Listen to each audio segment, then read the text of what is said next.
Chapter 19. Encourage others to come up with the right idea. Inducing the other person to come up with the right idea is far more powerful as a motivational tool than telling them the right idea. Warren is famous for hiring people and then not telling them what to do. Instead, he lets them set their own goals and standards. Invariably, they set the bar higher than he would have. Warren's managers would say that even though he never tells them what he expects from them, they know that he expects a great deal. His silence induces his managers to imagine that he expects a lot, and this becomes the reality that drives their performance. Tell someone to do something, and it becomes an order. No one likes to be ordered about. We naturally resist anyone who gives us orders. However, if it is our idea, we treat it as gospel and act on it with purpose and conviction. We are in control. A perfect example is a motivational story that Carnegie used to tell about an auto dealership sales manager who, after many failed attempts at motivating his salesmen, finally called his sales team together and asked them to tell him what they expected of him as a manager. As he listened to their answers, he wrote them out on a blackboard. Then he asked what he had a right to expect from them. They spoke right up, saying that he could expect them to be honest, hard-working team players and that they would show initiative and optimism. They would set their own standards. Did they live up to them? Not only did they live up to them, they far exceeded them, bringing in record sales. It's a very simple concept that is easy to put into action in our everyday lives. Here are a few examples. Instead of ordering someone not to do something, illustrate the negative consequences of doing it. Don't swim in the lake becomes, there are crocodiles in the lake and they like to eat little children. The child is then induced to thinking of crocodiles eating him, which compels him not to swim in the lake. Instead of ordering someone to do something, illustrate the positive consequences of doing it. I want sales production to increase becomes, if sales production increases, it will make me happy and I'll be able to pay bigger bonuses at Christmas.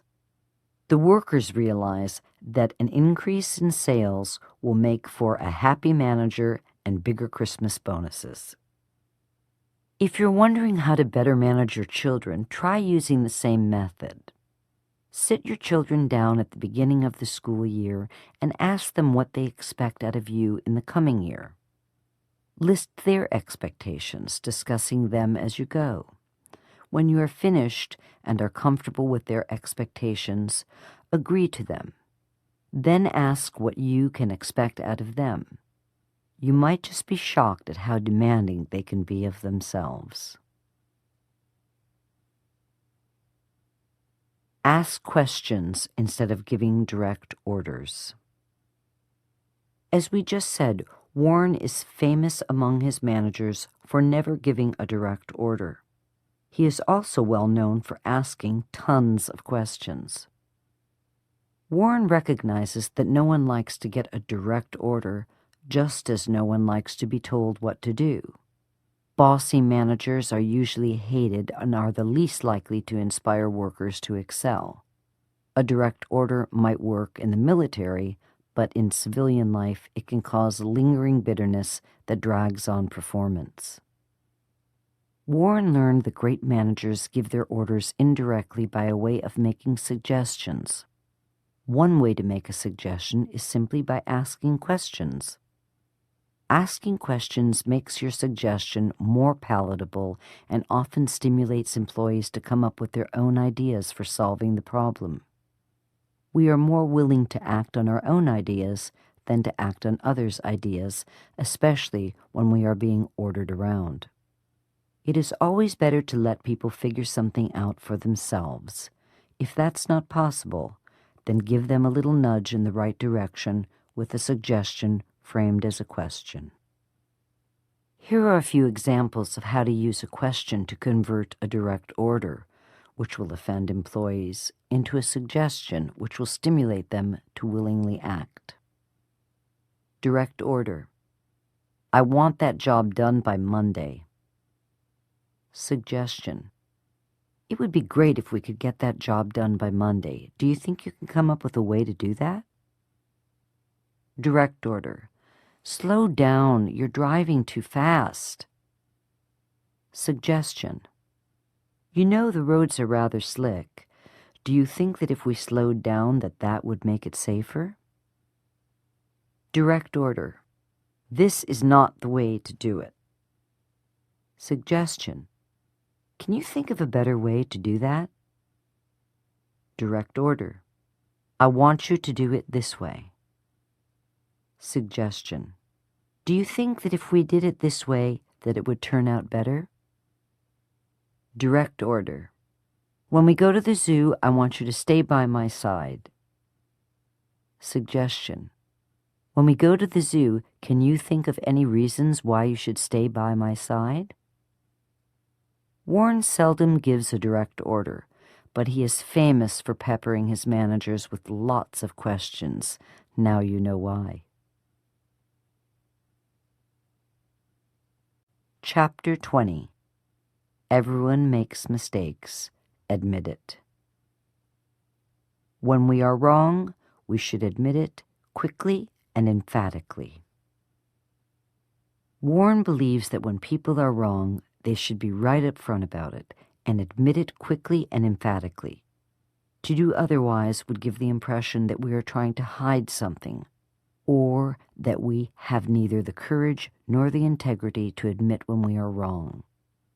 This kind of behavior leads people to mistrust us. No one can stand anyone who is always right, and no one can stand someone who won't admit when they're wrong. And if they won't admit when they're wrong, what else are they lying about? The accounting books, maybe? Also, managers who don't or refuse to admit that they are wrong cause a kind of festering distrust among the employees.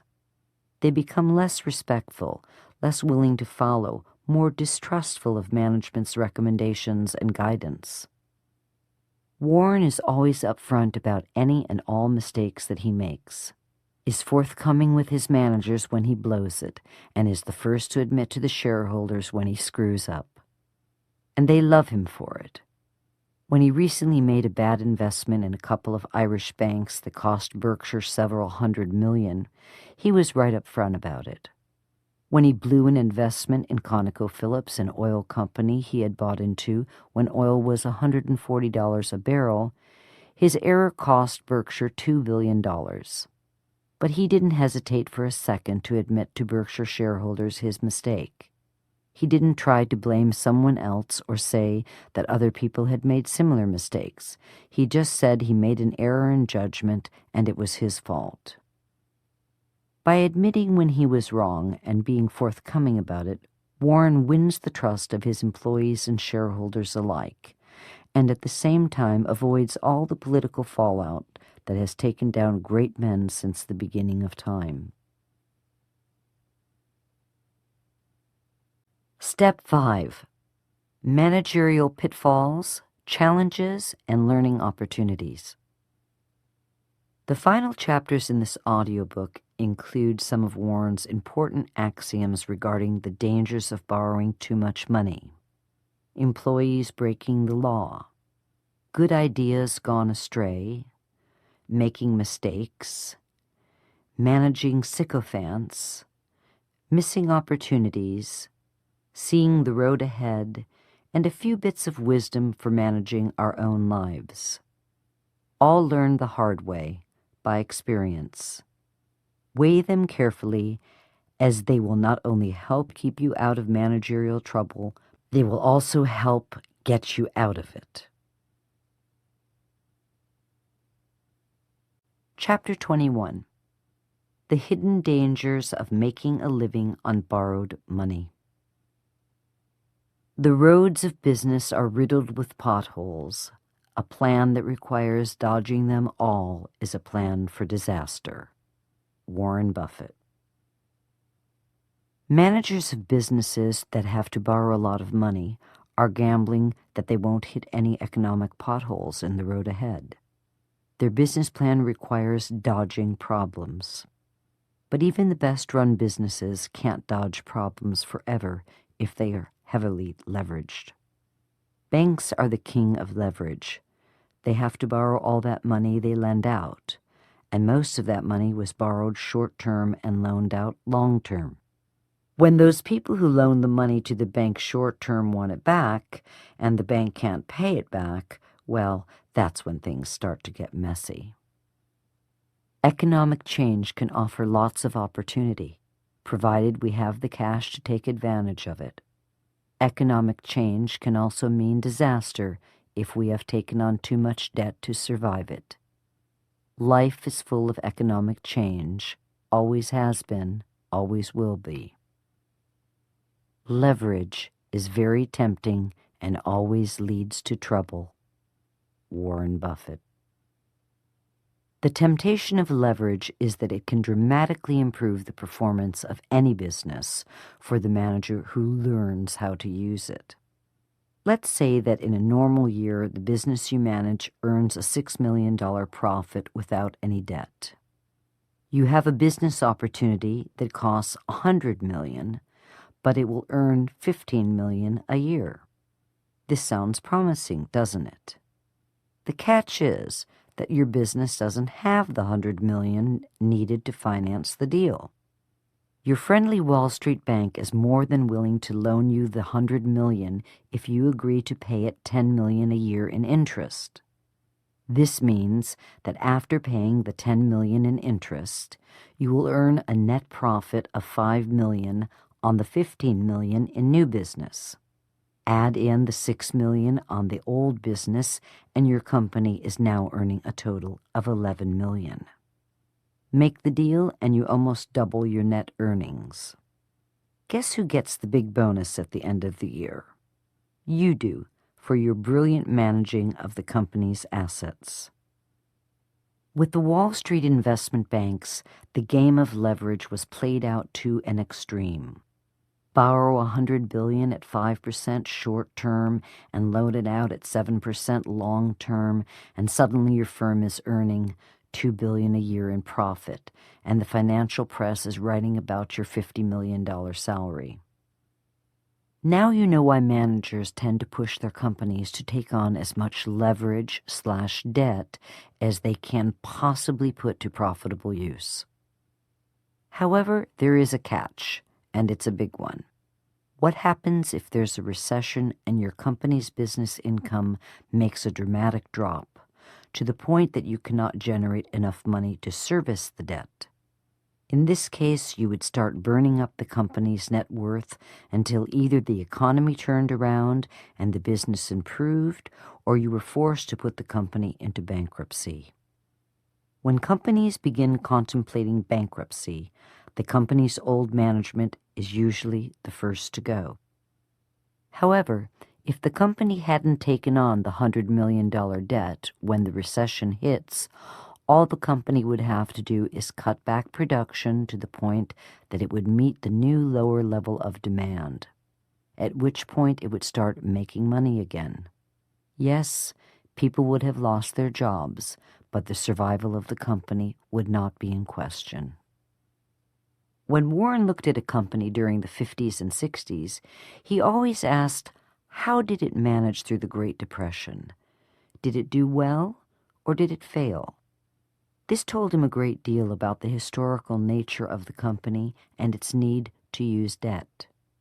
Warren still looks at the long-term historic performance of a company. He often mentions that companies that he has major investments in, like Coca-Cola and Wells Fargo, have 100-year histories. These are businesses that not only survived the Great Depression, they are companies that are going to survive the current recession as well. But he still keeps a watchful eye on how much debt all the companies he owns carry, knowing that in hard times it can kill even the best of businesses. Warren's own Berkshire Hathaway has long avoided going into debt. If Warren can't pay for it with cash, he isn't interested.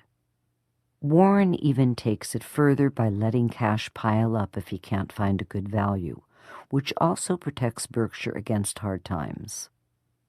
In the heat of the Great Recession of '09, Berkshire was sitting on very little debt and only a very comfortable cushion of $20 billion in cash. This gave Warren plenty of restful nights and the economic firepower to take advantage of the lower stock prices that the recession brought. Old-school managers like Warren are very reluctant to use debt to improve earnings. They lived through the hard times and have the scars to prove it. But in the last 15 years, the quick buck meant fast promotions and big bonuses, so the new generation piled on the debt, and in the Great Recession of '09, many found themselves dangling over the abyss of financial failure and the sudden end of their briefly successful careers.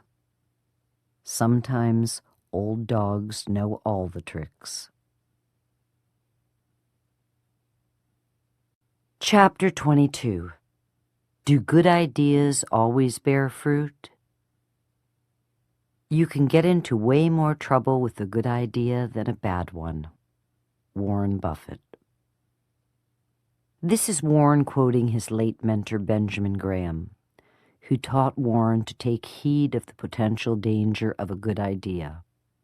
Managers never act on ideas they know are bad. These are killed at the start.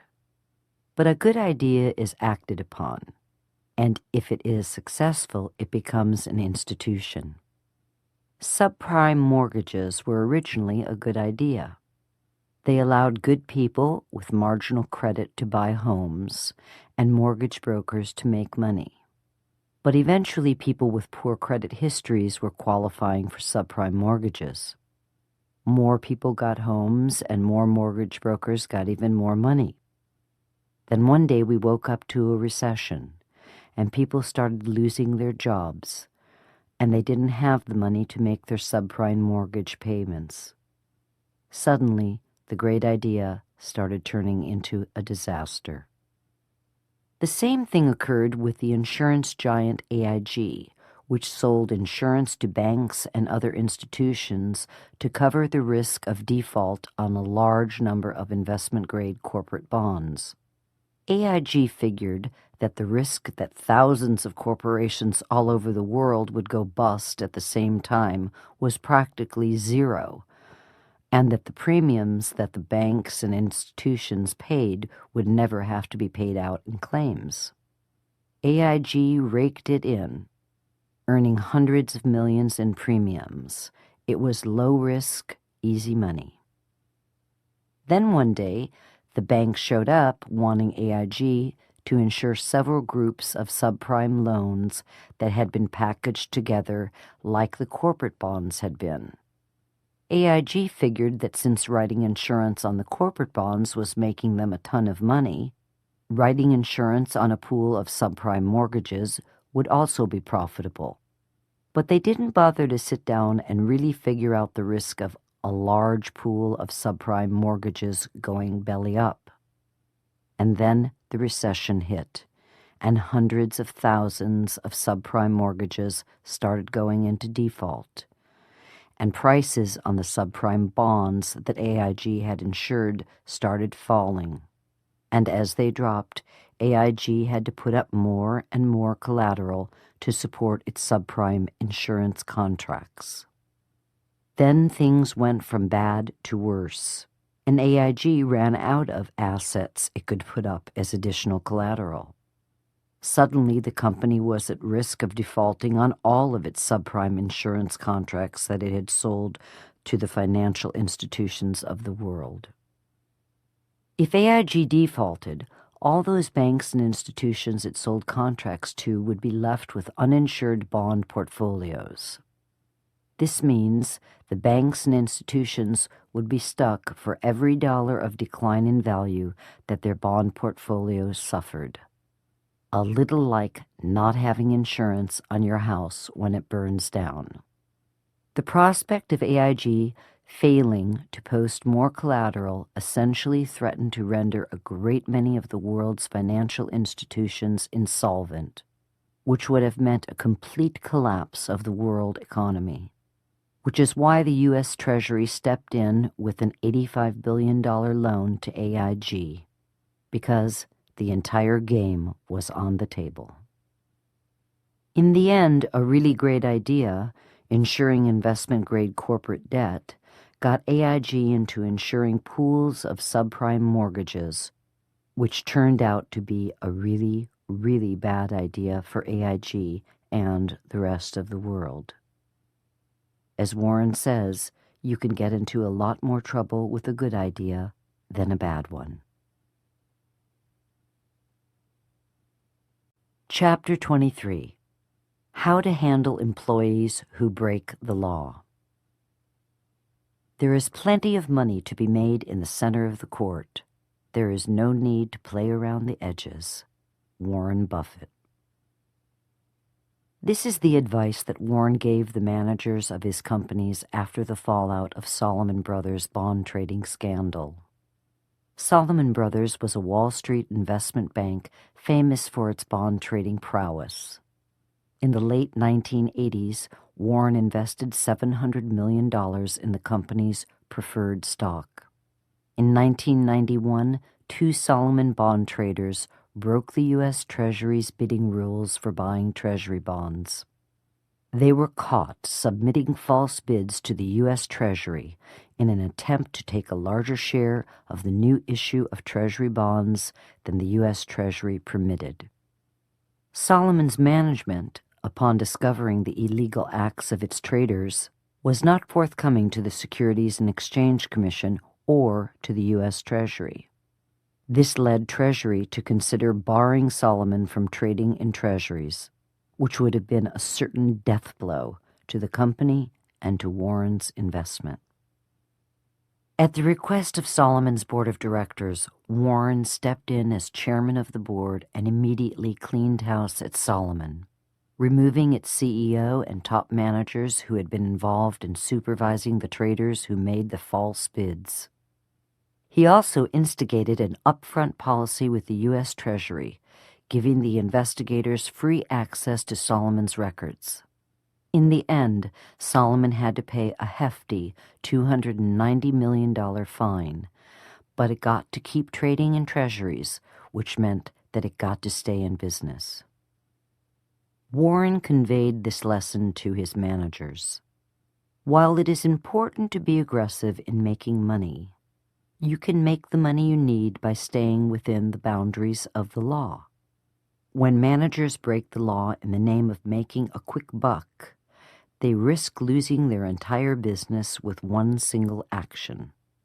In Salomon's case, the bond trader bet the entire company for a slightly larger piece of the U.S. government bond market. As managers, we have to keep a watchful eye on our employees to make sure that they don't bet the store in an attempt to further their careers. And when we catch employees doing something illegal, the first call we make is to the authorities. Not to make the call is to become an accessory after the fact, which is also a crime. It's a hard lesson that no one wants to learn firsthand. Chapter 24. Dealing with Your Mistakes. I make plenty of mistakes, and I'll make plenty more mistakes too. That's part of the game. You've just got to make sure that the right things overcome the wrong ones. Warren Buffett. No one is perfect, and that includes Warren. Mistakes are part of the landscape, and there is no getting away from them. The trick to remember is that our successes in life must outweigh our mistakes. Reverse the equation, and we end up in trouble. Warren's mistakes include paying too much for a business, ConocoPhillips and the then-named U.S. Air, buying into a sinking business, Blue Chip Stamps, and not buying into the right business at the right time. He initially thumbed his nose at Capital Cities Broadcasting, He also made some serious mistakes in the handling of his managers. He hired himself to run his insurance operations, which proved to be a bad idea. And to run Dempster Mills, the first manager he hired was a loser, the second one a winner. Yet he still ended up the richest man in the world. The way in which Warren deals with his mistakes sets him apart from the competition.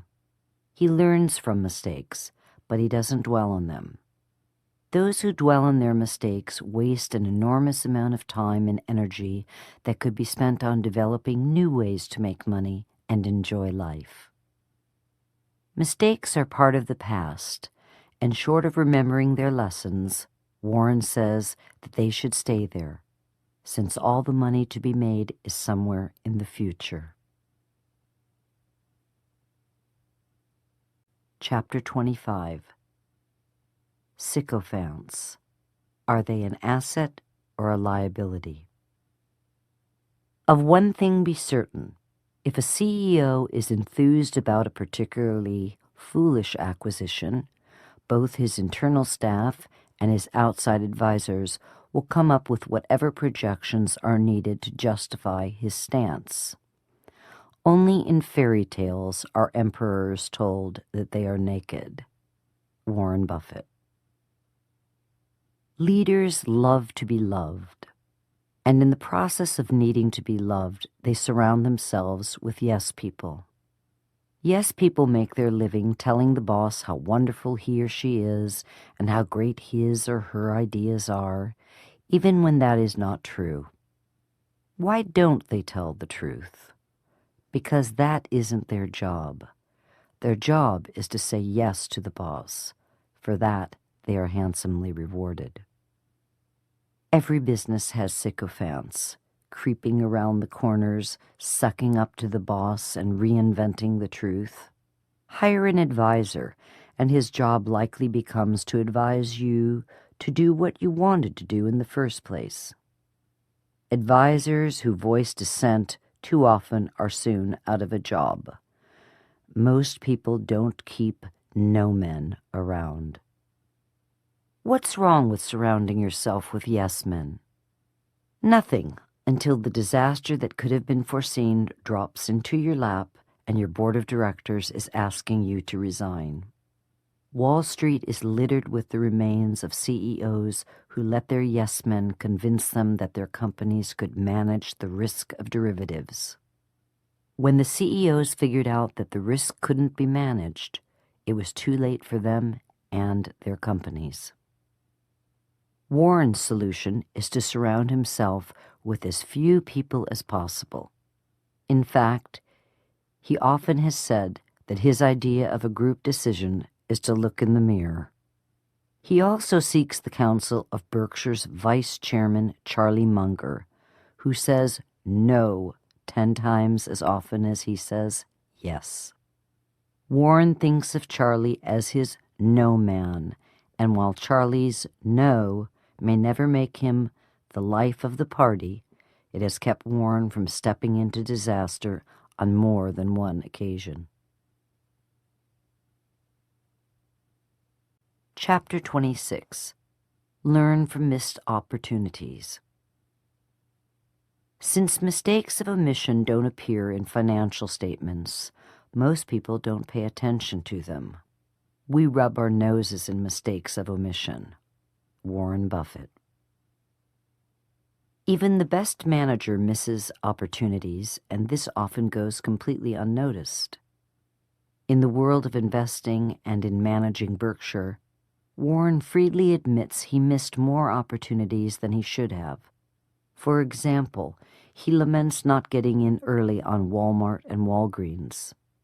When Warren does miss an opportunity, he likes to spend a little time contemplating why it didn't cross his radar screen or why he saw it but didn't act. He does this with the hope that this reevaluation of the situation will enlighten him enough that he won't repeat the same mistake in the future. In Warren's world, there are two basic kinds of missed opportunities. 1. Ones we missed because they weren't on our horizon, and 2, ones we saw but failed to act on.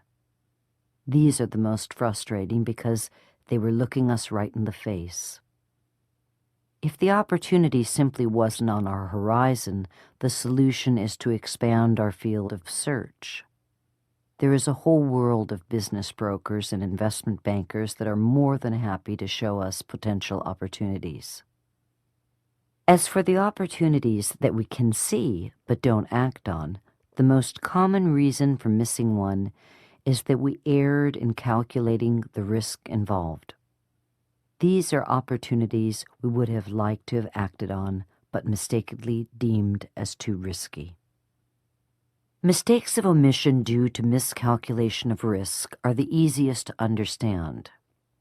We took in all the information we had available and made a judgment call based on that information. If we don't have the right knowledge, we can't competently make the judgment call. This is why Warren lets the managers of his individual companies make even the biggest decisions regarding the companies they run. He trusts that they know their game better than he does. But mistakes of omission that occur because we didn't have our eyes open to opportunity are errors that speak to our management ability and our organizational skills. A good manager is always looking for opportunity and has put the necessary infrastructure in place to assist him. The best managers follow Warren's example. They examine the opportunities they missed and they ask the hard questions as to why they missed them. Then, the next time around, they just might catch the brass ring instead of watching it slip through their fingers. Chapter 27. Bank on the Tried and True. You don't have to think of everything. It was Isaac Newton who said, "I've seen a little more of the world because I stood on the shoulders of giants." There is nothing wrong with standing on other people's shoulders. Warren Buffett. One of the great errors of young managers is that they think they have to have an original idea or some stroke of creative genius to catapult them to the top. These brilliant ideas, more often than not, lead to costly folly.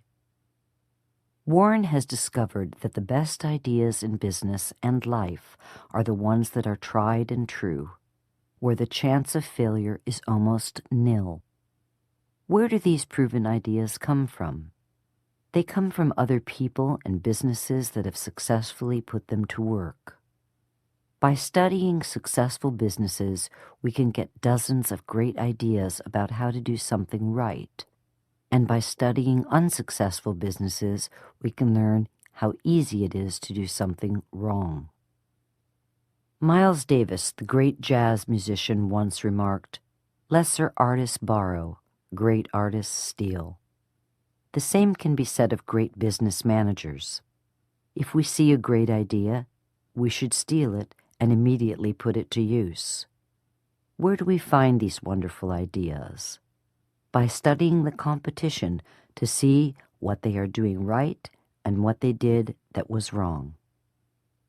Rose Blumkin, who founded the Nebraska Furniture Mart in the 1930s, brought with her from Russia the simplest merchandising concept of discounting prices in the name of increasing volume, which she implemented at her store. The local established merchants refused to discount, and Rose took away tons of their business, so much in fact that they sued her for unfair trade practices. Her defense was simple. The other merchants charged too much. The judge ruled in Rose's favor, and the next day he and his wife went down to her store and bought carpeting for their home. Rose didn't invent discounting. She borrowed an idea that merchants were using in Russia and used it to make money in her new home in America. Jack Ringwalt owned and operated a small insurance company called National Indemnity in Warren's hometown of Omaha. Jack ran his company with a keen eye on costs and was fanatical about underwriting discipline. He would only write insurance if he knew it would make him money.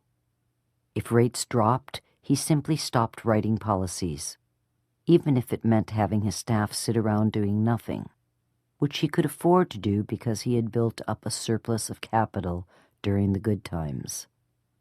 He once told Warren, "There's no such thing as a bad risk. There are only bad rates." Jack made himself rich running his business this way, and when Warren bought National Indemnity, he not only kept Jack's philosophy of disciplined underwriting in place, he put it into practice in every insurance company he has invested in since. Disciplined underwriting has allowed Berkshire to grow from being a small insurance company in Omaha to one of the largest insurance operations in the world. You don't have to stand on top of Mount Everest to know that it's high, and you don't have to be a genius to identify a great manager or a well-run business. But once you do, pay attention and start learning from the pros. It works for Warren, and it will work for you.